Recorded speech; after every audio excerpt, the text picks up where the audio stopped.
Certainly in the UK, we're starting to begin that process of coming out of lockdown. Boris Johnson, the Prime Minister, announced recently that we've got this stepped phase to coming out of this lockdown.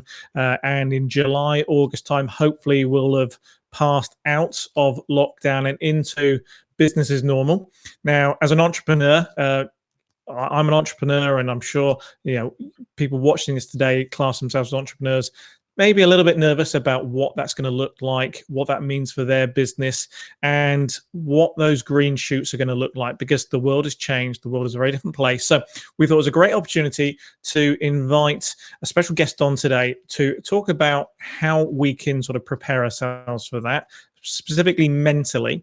And I'm really pleased today to bring on a really good friend of mine, someone I've worked with for a few years. I'm not going to say how many years, but Paul was a business partner for many, many years. Together, we built one of the largest web hosting companies in the UK and Europe before it was sold to the third largest web hosting company in Europe, which is fantastic.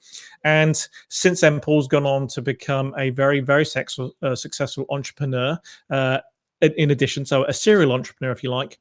And Paul has many talents apart from just being an entrepreneur, and that's one of the things we're going to be talking about today.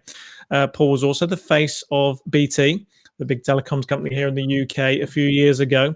I won't say how many years that was either. And Paul also travels the world with me, attending our Millionaires Retreats, which we host a number of times throughout the year, where we take, I think it's over 600 people now have been through the Millionaires Retreats, learning about the skills to become and master entrepreneurship, leading to what it takes to be an entrepreneur, or a millionaire, and that millionaire mindset. So I couldn't think of anyone better to invite on today to talk about that positive mental attitude and what you need to be to get in that mindset ready for coming out of lockdown. So big intro there, Paul. Now, a lot of people won't know who you are, but if you could fill in a few blanks for us, please. Okay, well, thank you for that very big intro. And certainly the face of BT, I had a lot more hair than I do now, but claim to fame can stick with you. So yes, as you say, we've known each other for many years, and I've enjoyed doing the retreats with you. I suppose my story really started in earnest in 2004 when I attended a Tony Robbins fire walking in London. Absolute amazing experience. But one of the things that was very insightful for me was he had a woman on stage who had experienced some child abuse a long time ago, and how it had impacted on her life ever since. And he demonstrated a technique on how to change all her internal representations of this so that it would help her move forward. And in this very short time, I was just blown away with how he could help somebody so quickly. And he demonstrated many different techniques, and I just had this intense desire to know more. I inquired about it all and found out he used a method called NLP, which is neuro-linguistic programming. And after I'd been on the firewalking experience, I actually went away with my family to Center Parcs. And as you do, you choose a book to take with you. So while the children are playing in the swimming pool, I could pick up a book and read it. And I pulled one off the bookcase, which I hadn't read, which was by Paul McKenna. And it was called Change Your Life in 7 Days. I read the book whilst I was away, and I did the various written exercises in the book, which I must admit is one of the things I don't tend to do, to pick up a pen and make notes of people who've influenced you in your life and all that. It just wasn't something I did, but this time I did it. And one of the things I wrote down was that I'd actually like to meet Paul McKenna and do some training with him. Anyway, we came home, and time passes as it does, but very shortly after I'd returned, I suddenly found out that Paul McKenna was running a course in London, and I worked out how I could attend, found he got spaces, and cut a long story short, managed to go on the training course and spent 3 days training with him, and was just absolutely blown away. He covered all the basics of NLP and hypnosis, and the training was shared with a man who I'd never heard of called Richard Bandler. And it turned out he was the co-creator of NLP. So there I was in London with two experts in their fields. I left with a diploma in hypnosis and NLP. But as is me, I just had a hunger for more and more information. I just thirst for information. So that had all happened within sort of 2 months of being with Tony Robbins and reading the book. And then the following year, 2005, I started training in earnest. I did various exams and trained as a master practitioner of NLP and a clinical hypnotherapist. And also along the way, I became a Reiki practitioner. And so my life had truly changed. So as you said, I come on the retreats and do public speaking and demonstrations, which you've seen many of them. But I think my greatest desire is working with people on one-to-ones and using the techniques I've learned in the aspects of my life and entrepreneurship as I move forward. So we were talking the other day, and I was sort of ahead of this conversation was sort of saying, how do we describe what you do? And a lot of people won't understand what, or won't have heard of NLP, might think the whole concept of hypnosis, hypnotherapy might be a little bit sort of far out there. And we discussed this phrase of you being a mindful entrepreneur. Is that a good description? Yes, I think it is. I think that sums up how I combine the two things into one subject. Yeah. So you're a successful entrepreneur. You run a very successful health company in the UK with bases in the US as well. And you travel the world helping other people with mindfulness and coaching as an entrepreneur yourself. So we've been through this very interesting phase in everybody's lives with lockdown, COVID. We're coming out, hopefully, of this phase now. What do you think people are feeling, entrepreneurs specifically? How are they feeling right now, not knowing what's coming? I think a lot of people will be quite fearful of what's coming next. We've gone through this time where we're watching all the information on the news and places like that. And there's this huge unknown as to what we're going to be facing next. We're completely in this new era that nobody's experienced before. And I think due to this fear, we're all going to be quite reticent as to taking those first steps back into our business, back into the world as we know it. Do we wear masks? Do we not wear masks? So I think we've got to sort of approach it with a new way of thinking and perhaps do things a little differently to what we've done ourselves, with a different mindset. We're being told to behave differently, to keep social distancing, but we also have to consider how it's going to affect us in our mind and things like that. So as an entrepreneur, we're always taught, and this, you mentioned the fire walk with Tony Robbins, it's all about confidence building, that sort of assertiveness. And I guess that's one of the things which we're lacking at the moment, because we're not quite sure of the timeframes. It might be from the 1st of June, it might be from the 4th of July, it could be later, and then can the entire office come back? Can they not? Will I have any customers? Will I not? How will I be able to do my business? Everything's changing. So confidence, we might be confident in certain areas of the business, but other areas will start to potentially affect our mind, our mindset. Why is that so important to us? Mindset is important because it affects how we behave, how we work, how we think. The thing with the mind is it doesn't process negatives. So if we start thinking negative thoughts, it's turning them into reality. So if you're thinking, I hope I stay healthy, I hope I don't get ill, it just hears the word ill and it processes that. It's like when people say to you, how are you today? No, I'm not too bad. You're focused on the word bad and your mind is focused on that word, whereas we should be using more positive language. So if you can turn your approach to the different things that you're doing in your entrepreneurship or just in life general, to thinking more positive, thinking the things that you want to process as a positive word and avoiding all this negativity, which is completely around us. The world is absolutely full of negativity at the moment.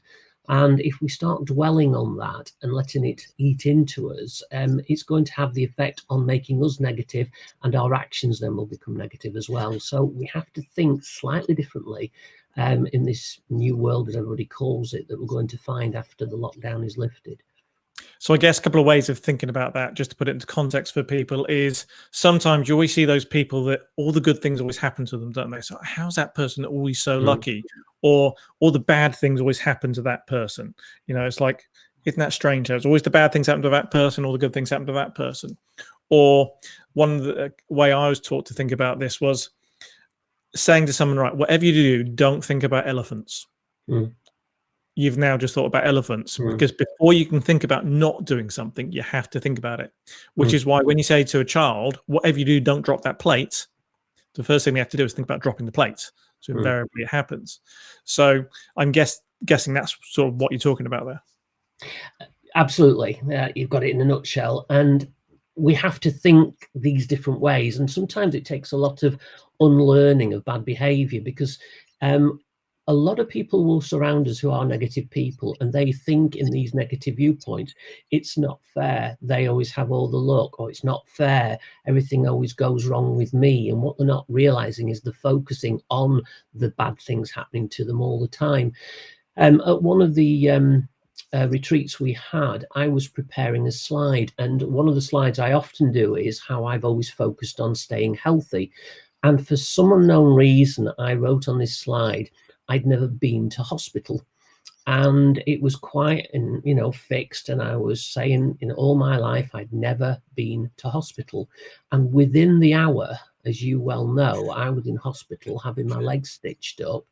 And an hour later on stage, telling everybody about it. So it is quite amazing when you do focus on these negative things, how these come to pass pretty quickly, as we found out. So, part of that could be talking about not getting sick. You were saying to me the other day, you've never been sick since you were 17. Correct. Or should we say, I've always been healthy since I was 17. Exactly. And Tony Robbins says exactly the same. It's that positive thinking can actually help prevent getting ill. We're not scientists, not doctors. They're not saying that's the cure for everything, but it certainly has an impact, doesn't it? Because there is, I believe, correct me if I'm wrong, scientific evidence to suggest that negative thinking and stress can lead to illness, or it certainly affects the immune system. Well, it does, because we all have this fight, flight, or freeze system within us. Obviously, come back from history. So the lion is running towards you, and do you take a runner? Do you fight the lion, or do you just freeze? And everybody has this response within them. And the problem is the brain doesn't know any different. So if you start thinking of all these negative things, or thinking of the lion running towards you, your mind and body start to go into that way of thinking. And that releases all sorts of chemicals into the body, which can start deteriorating. And sometimes this body can get stuck in this phase. And a lot of anxiety is we're just waiting for the next bad thing to happen. So your body is constantly in this state of alertness, which is not healthy at all. So we're talking about positive mental attitude, preparing yourself positively for coming out of lockdown. And that's just part of the process. But, expand on that for us. What does having a positive mental attitude, a PMA, mean, and what's it look like?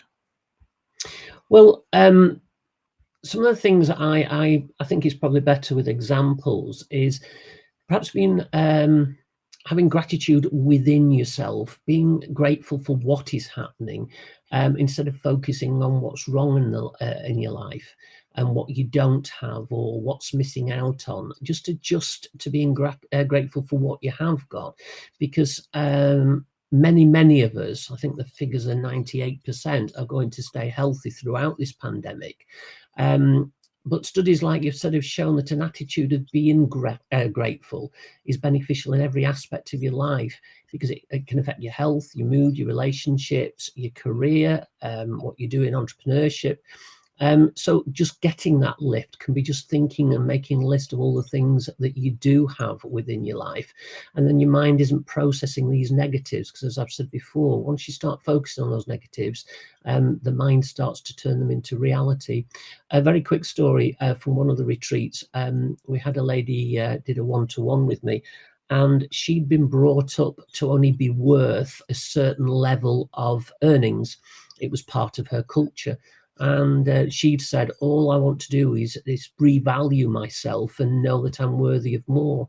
And after a very short session where I was taking away these links to the negative aspects that she'd been brought up with of not being worthy, she felt much better. She felt very different and left the session we had, waiting to see what good things would come her way. And within the hour, she came to me later and said that her boss at the time had rung her up and given her a pay rise completely out of the blue.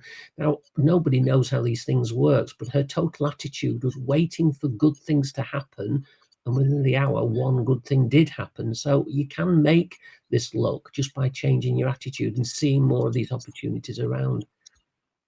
So, trying to put this into some context for people listening, watching, in terms of coming out of lockdown. So, you're an entrepreneur, you've got a business, and you're coming back into your business, or business is about to start up again. For us, it's a travel business, but you might have a catering business, a restaurant, pub, etc. So your business is potentially going to look different on the back of this. So in travel, for example, we're talking about there being a lot less capacity. So maybe as little as 40% of the capacity there was before. So you could quite easily say, oh my goodness, there's no business anymore. There's just not as many people traveling.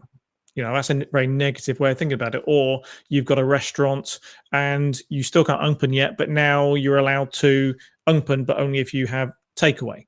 Yeah. Or you're only allowed to use outdoor facilities. Now, you could look at that in a very negative way, couldn't you?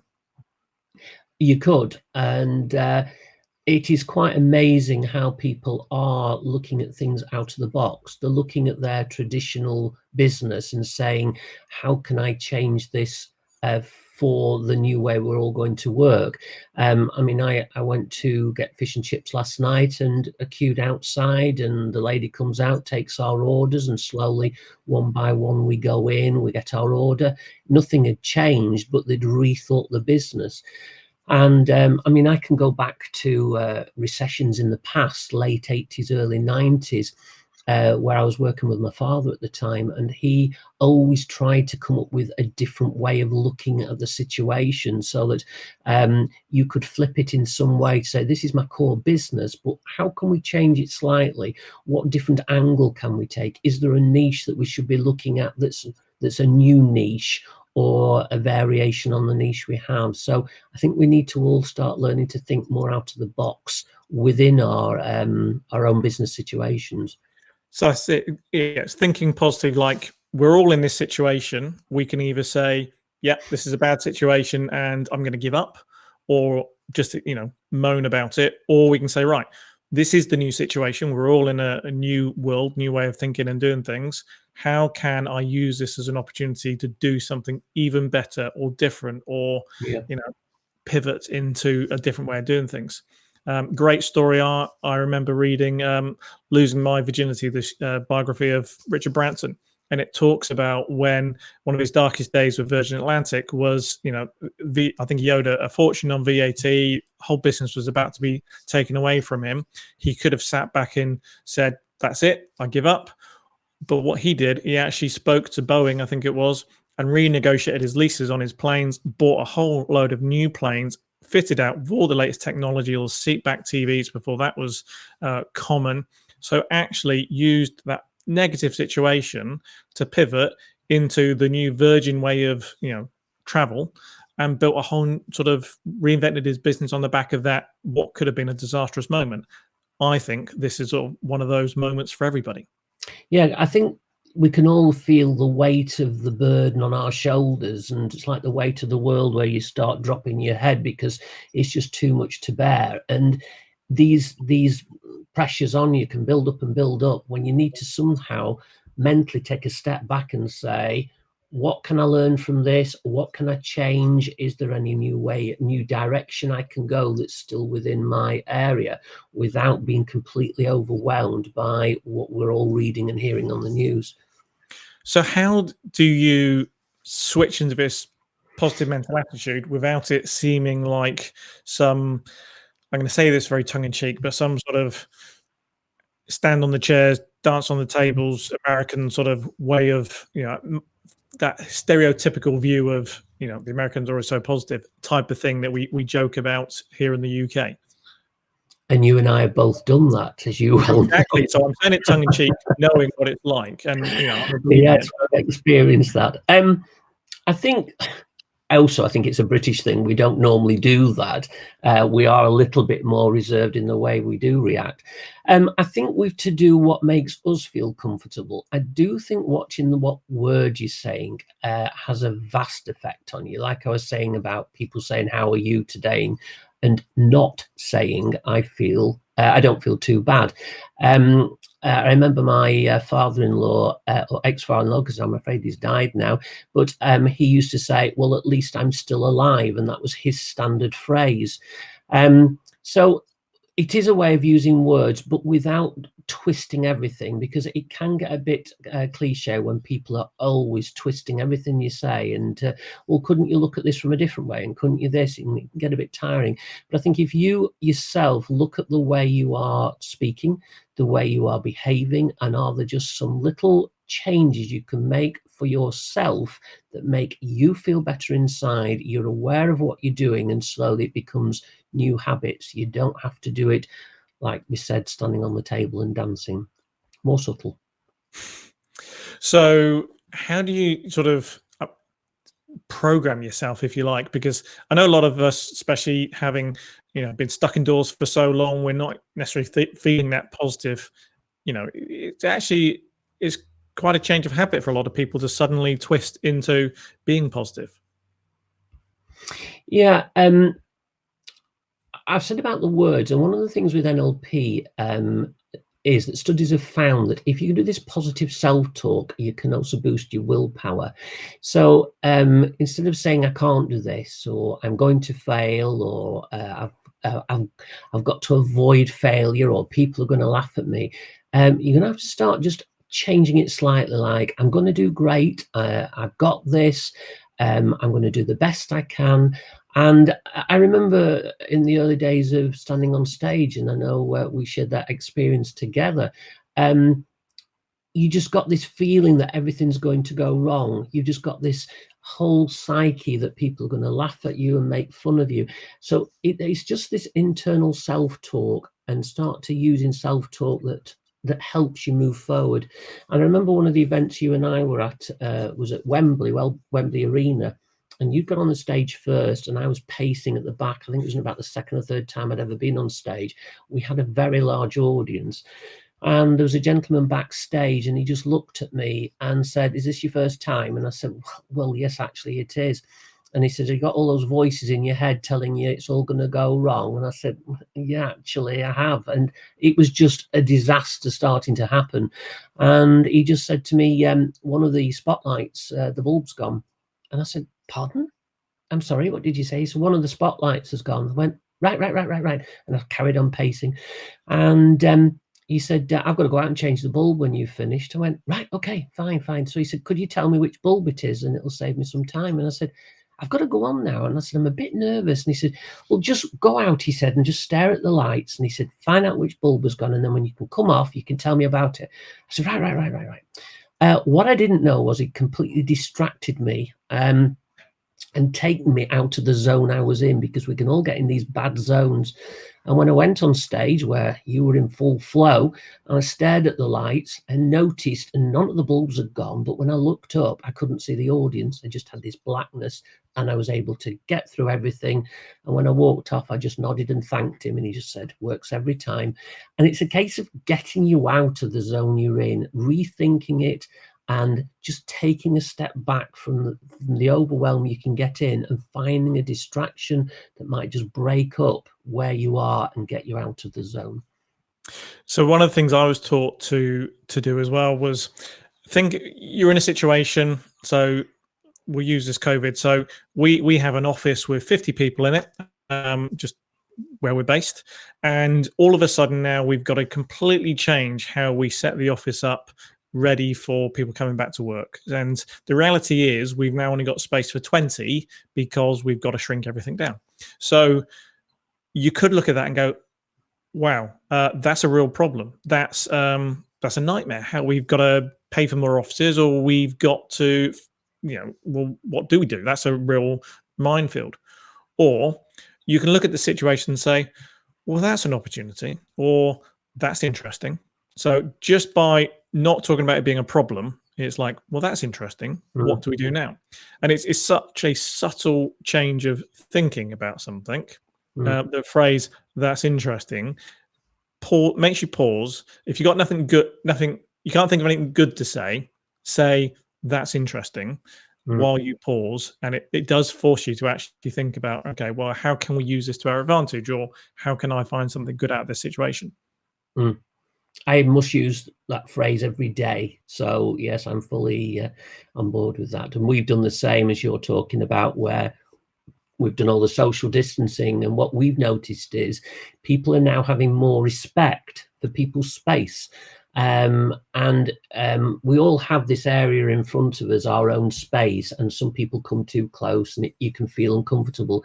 But by putting these areas in the office, and we have warehouses as well, I've noticed this respect for people where they're keeping the 2 meter distance, everything still goes as normal, but there's more respect for each other. So that's the flip side we've noticed in the very short time that we've started introducing it. So, we're talking about positive mental attitude. We're talking about how we can use that to start putting ourselves in the right mindset ahead of coming back after lockdown is eased. You've got 5 tips for us to help people as they come back to business after this. Yes, I have. And they're not only to do with the mind, they're sort of from my past in history and references to my dad when I used to work with him. One of the things we had when it was late 80s, as I say, early 90s, was to not panic and to stay focused on where we want to get.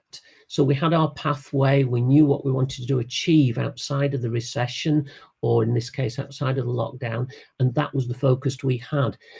And one of the things my dad was insistent on was we must continue with marketing. And in those days, marketing was tended to be newspaper. We were just pre-internet, really, the big days of the internet. And he just said we wanted to spend more. And I'm saying we can't risk it. We need to tighten our belts and all the rest of it. No, he said we need to keep our name out there so that people not only know as we are in the recession that we are still there, we're still trading, but as the recession eases, it's our name that they still remember. And this advice works to this day as well, where it might be that nothing is happening in a particular industry, but you can still get your name out. You can still keep reminding people we're here, we're still getting ready for the time after the lockdown eases or the recession eases. So marketing, keeping your name out there is number one. He also instilled in me, because it was early days for me in my learning how to be an entrepreneur, was to find your niche, because there is always a niche in every sector which maybe is untapped or isn't being tapped very much. In our case, we sold men's clothing, and we identified a niche in large sizes, 60-inch waist trousers and 22-inch collar shirts. And we focused on that in the middle of a recession, and we were pulled out of the place with business because people still needed those things. And because we kept saying who we were getting our name out. The other thing I picked up is we all have suppliers. We all buy things from people to keep our business going. Start asking your suppliers for help. You buy from them, so get them to work with you. And it could just be that they are spreading the word about you. They are mentioning to other people, and it could be word of mouth. It could be on the website. But get your suppliers to support you as you've supported them. We had a major problem in the last recession with a local company doing cut price shirts, men's shirts. And we approached the shirt manufacturer and said, look, we want to compete. They're only down the road, but can you match the price? And we got a good price. So I went all out on mail order. I was advertising in national press. And we started as a small shop selling more shirts than a local discount shopping mall. So it can be done if you just focus and you get help from the suppliers. I heard the other day about, obviously we all know about advertising on Google, but YouTube advertising, and they're owned by Google, is at its cheapest that it's ever been. And because most people are doing the opposite, they're cutting the marketing, they're cutting the spend on advertising, it's meaning that these places like YouTube are having to drop their rates to get the advertisers to keep going. And if you put an advert on YouTube with whatever keywords is your industry, anybody who's searching for videos will see your advert coming up. And in some cases, you could be spending pennies to get your name across. It doesn't have to be video. It can be a PowerPoint presentation that you just saved as an animation. It can be as simple as that. But YouTube advertising is very, very cheap. I have two more. Stop listening to the news and all this spin. It's so easy to listen to the news and get dragged down, and that's what we've been talking about, this positive mental attitude. And the news outlets are all looking for their spin and pulling it down. So stop listening to all the news all the time as it's being pumped out to you. And then the negative people. There are a lot of people who will be finding it difficult and just want to be negative. And if you're trying to move forward and be positive, they will want to pull you back. And that's primarily to keep you back in their gang so that it doesn't make them look bad. I've always found that when I'm working with people who are losing weight or trying to stop smoking, that if they're still mixing with people who aren't losing weight or aren't stopping smoking, those people are saying, what do you want to lose weight? Why do you want to start eating less? Why do you want to stop smoking? Because they don't want to look at themselves. So it's easier to pull you back, knock you down, and stop you doing what you're doing to move forward, because it means they don't have to look at themselves. So avoid the negative people. We're in a recession, things are bad, but there's still ways you can move forward using the tips that I've just mentioned. Those are my 5, Steve. Brilliant. I actually got 6 out of that. Well, there you go. One for good luck. Bonus one. Fantastic. So just to recap the 6 I took, don't panic and focus on marketing your business. So that is a confidence thing. Come out sort of strong and show to the world that you're still here. Number 2 was find your niche. Number 3, ask suppliers for help. Number 4 was YouTube advertising, which sort of links in with the first one of keep sort of pushing forward. YouTube is great. It is the biggest search engine in the world now. Number 5 was stop listening to the news. Turn your TV off. That's a good one. Find so much more time if you get rid of your TV. And number 6 was avoid negative people. Possibly the most important one of the whole lot, especially when we're talking about positive mental attitude, because those people will sap the energy from you.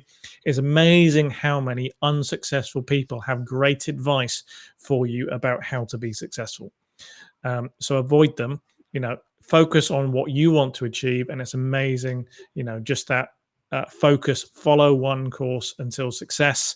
That's what it stands for. Do that and you'll come out of this very successful. I think this is a great opportunity for everybody, as long as you see it as an opportunity. If you see this as a problem, funny enough, it'll be a problem. That's it in a nutshell. Brilliant. Well, thank you, Paul, for your time today. You've been amazing, as ever. You're welcome. Excellent. And we will put all your details on how they can follow you on Facebook in the show notes to go with this. Thanks for joining us today. And maybe people can see you on a Millionaires Retreat in the future. Hopefully, yes.